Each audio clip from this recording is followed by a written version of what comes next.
The dog wouldn't stop barking at the old cupboard. At first, it seemed like stubborn behavior, just an aging pet's whim. But then, strange echoes and a draft of cold air unsettled the quiet home. What they found hidden inside shook the man to his core. A secret that had waited decades to be revealed.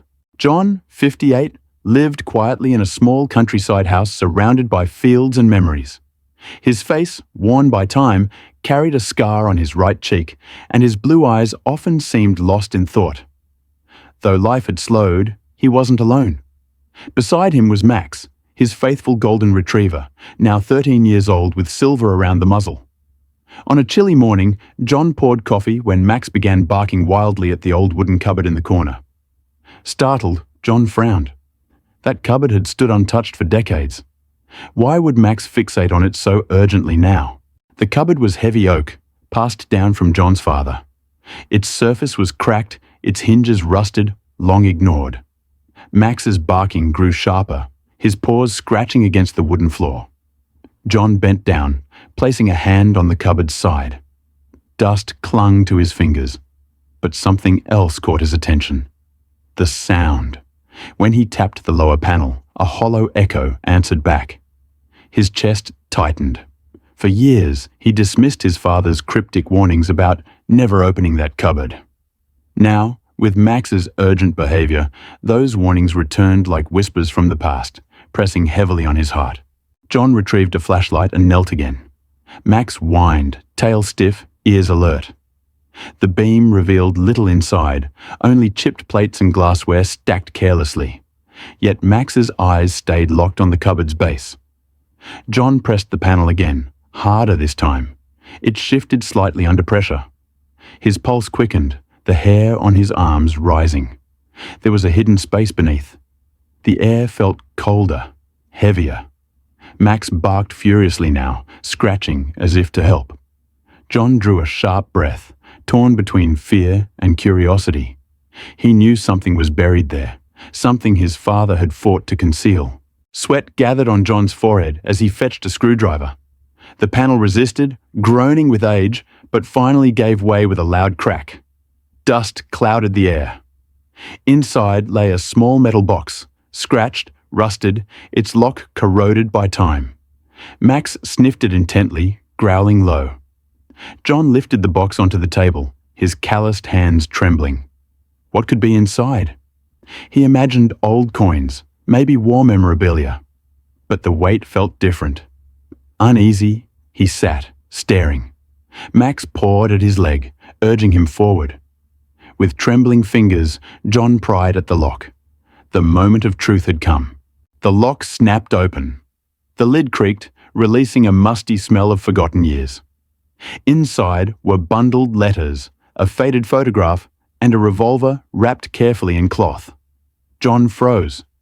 The revolver was foreign, its design unfamiliar, engraved with strange markings. Why would his father, a stern but ordinary man, hide such a thing? Max pressed against him, barking once, as if to warn. John unfolded the first letter, written in hurried handwriting. Words leapt from the page. Betrayal, danger, silence. His stomach knotted. His father hadn't been simply guarding a cupboard. He had been guarding a secret legacy. John laid the revolver on the table, his eyes drifting back to the letters. The ink had faded, but the urgency in the words remained. They spoke of hidden meetings, double lives, and men who could never be trusted.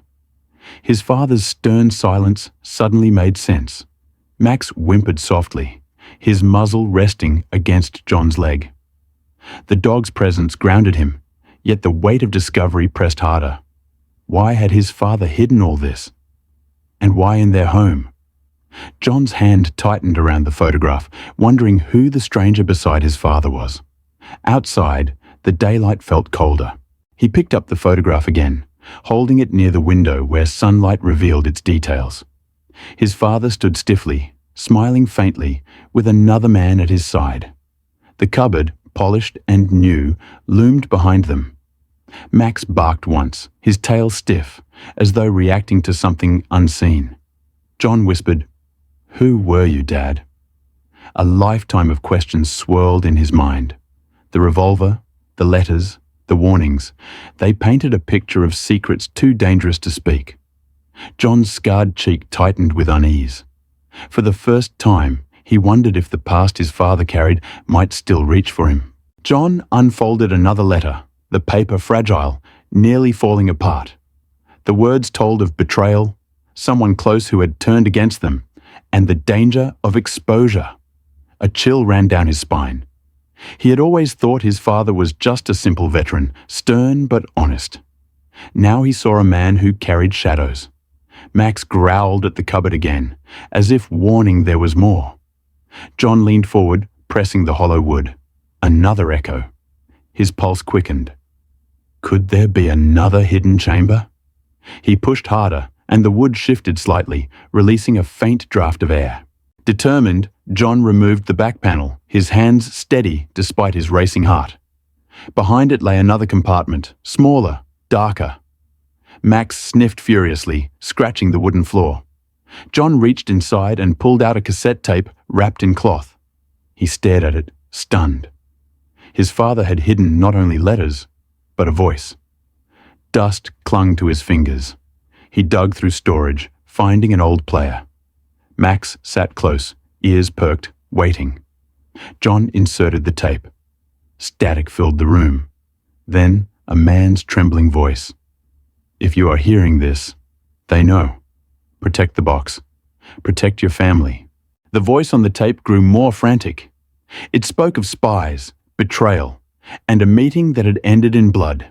Then silence. John sat frozen, the cassette spinning idly. His father hadn't been a bystander. He had been part of something dangerous, something that lingered long after the Cold War ended. Max nudged his knee, brown eyes full of loyalty, grounding John's spinning thoughts. His father's warnings were no longer echoes. They were real, and now they belonged to him. The cupboard, once ordinary, had become a doorway into a past still alive, still dangerous, still watching. John replayed the tape, straining to catch every word. The voice mentioned codes, a hidden network, and names he didn't recognize. It wasn't just family history, it was espionage. He leaned back, the scar on his cheek burning as if memory itself cut deep. Max whined and placed his paw on John's knee, sensing his master's unease. The letters, the gun, the voice, all spoke of a dangerous secret. John's father had lived 2 lives. Outside, wind rattled the window, and John felt eyes watching him, though no one was there. The past was no longer silent. Among the letters, John found another photograph tucked between pages. His father and the same stranger stood outside a nondescript building, their faces serious. On the back, faded handwriting read, "Trust only him." John stared, wondering if the man was still alive or if danger had followed him here. Max barked toward the door, ears perked, tail rigid. John felt a chill. For the first time, he realized this discovery wasn't just memory. It might still matter today. His father had locked these secrets away for a reason. Now that reason could soon come knocking. John poured whiskey into a chipped glass, staring at the revolver lying on the table. He had no use for weapons anymore, but its presence stirred something inside him. Old instincts, unease, a sense of unfinished duty. Max paced, restless, barking at shadows across the room. John thought of his father's silence, how often he caught him staring at the cupboard in younger years. What had weighed so heavily on the old man's soul? Now John carried it. He pressed the revolver back into the box, whispering, "Why me, Dad?" But no answer came, only the hollow silence. The next morning brought no peace. A black sedan idled too long outside John's lane before driving away. He noticed it from the window, unease growing in his chest. Could it be coincidence? Or had someone been waiting for this moment? Max growled, watching the road intently. John tightened his flannel around his shoulders, mind racing. The letters spoke of betrayal, of men who never truly disappeared. His hands shook as he returned to the table. He had uncovered his father's secret, But perhaps the secret had also uncovered him. And now, there was no turning back. John called Clara, an old friend who had spent her life researching Cold War history. She arrived by noon, tall, with chestnut hair and sharp eyes. Her curiosity turned quickly to alarm as she read the letters. "This is more than history," she whispered. "These are classified matters." Max sniffed her hand, then lay quietly, sensing her sincerity. John's heart pounded. Clara urged him to protect the documents, to move them somewhere safe. But he hesitated. These weren't just papers. They were his father's truth, entrusted to him. And some part of John couldn't let them go just yet. That evening, John couldn't shake the image of the sedan. Every creak of the house felt louder, every shadow longer.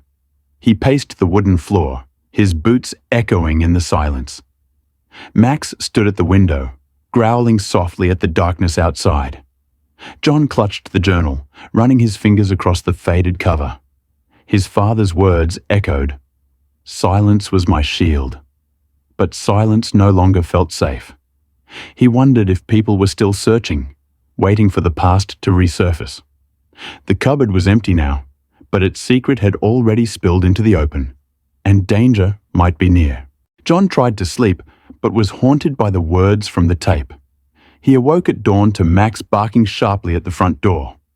Pulling it open, John found nothing, only the cold morning air and tire tracks fading down the dirt road. He stood there, heart pounding, clutching the doorframe.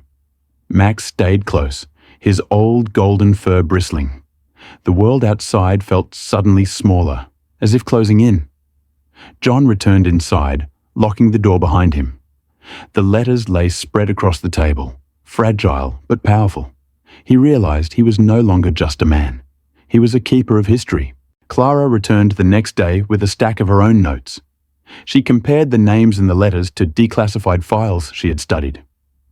Some of these men vanished mysteriously, she explained, eyes sharp with worry. John listened, fists clenched. His father had lived alongside ghosts. Max lay near Clara's chair, ears twitching at every sound, as if sensing the tension. Clara suggested placing the documents in an archive, but John resisted. His father hadn't trusted institutions. Could he? For John, this wasn't only about history. It was about blood, family, and the promises his father took to the grave. Later, John uncovered a final envelope hidden within the journal. Inside was a smaller photograph of his father holding a child, himself barely 2 years old. On the back were written words, "For my son, when truth is safe." Tears blurred John's vision. His father's silence had not been distance, it had been protection. Max whined softly, nudging John's arm. Clara reached across the table, her voice steady. "He carried this alone, so you wouldn't have to." But now John felt the burden settling on his shoulders. Safe or not, the truth had finally reached him. John sat at the table long into the evening, daylight fading through the dusty window. The letters, photographs, and journal lay before him like puzzle pieces of a life he never knew. Max curled at his feet, breathing steady, his presence calming. Clara suggested copying the documents, preserving them. But John shook his head. These weren't just records. They were his father's voice, his hidden legacy.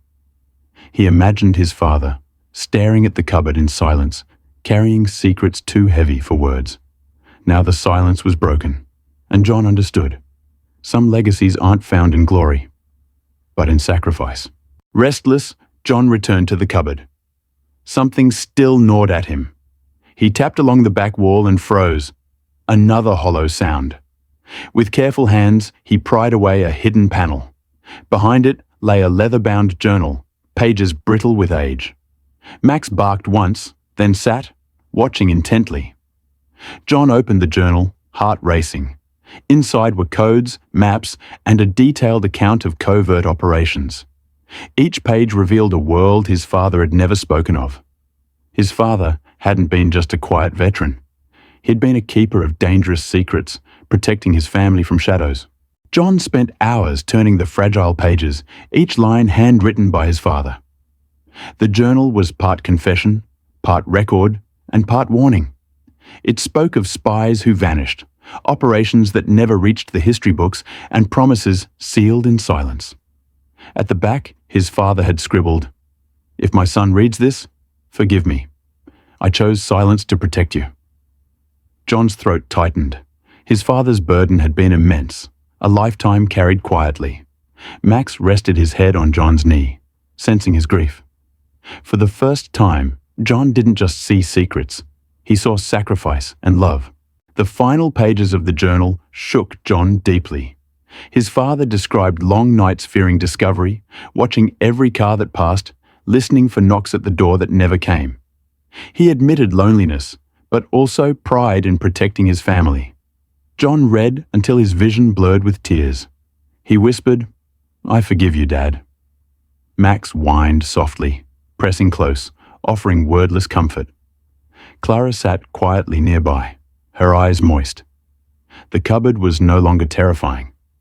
It had become a vessel of truth, one that connected John not only to danger, but to the deepest heart of his father's love.